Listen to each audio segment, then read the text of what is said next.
Saul tries to kill David. Saul told his son Jonathan and all the attendants to kill David, but Jonathan had taken a great liking to David.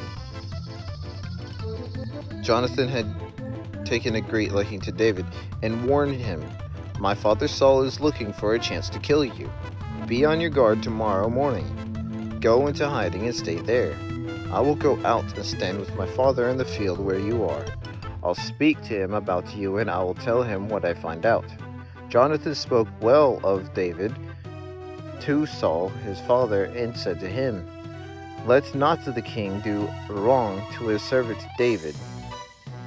He has not wronged you, and what he has done has benefited you greatly. He took his life in his hands and he killed the Philistine. The Lord won great victory for all Israel, and you saw it and were glad. Why then would you do wrong to an innocent man like David by killing him for no reason?" Saul listened to Jonathan and took this oath. "Surely, as the Lord lives, David will not be put to death." So Jonathan called David and told him the whole conversation.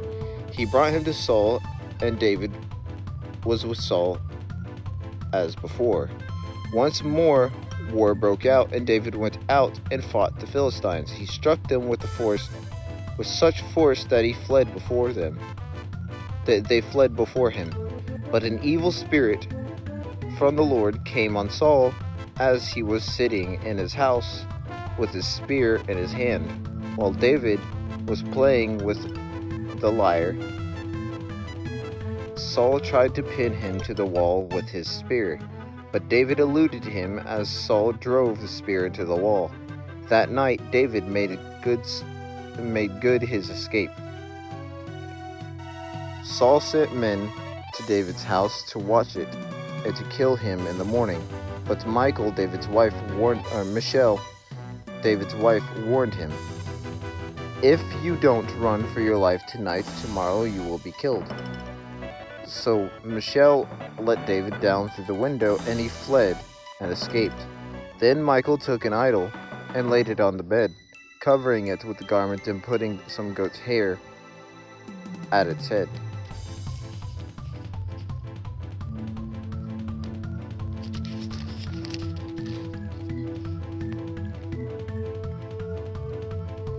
When Saul sent the men to capture David, Michal said, "He is ill."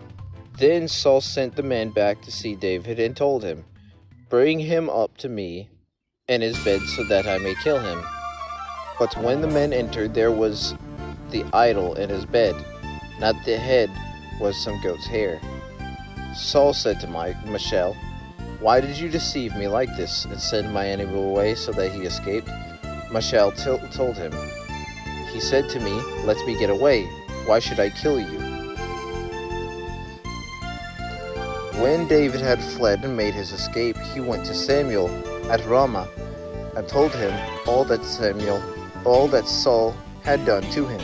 Then he had Samuel went to Naioth and stayed there. Word came to Saul, "David is at Naioth at Ramah."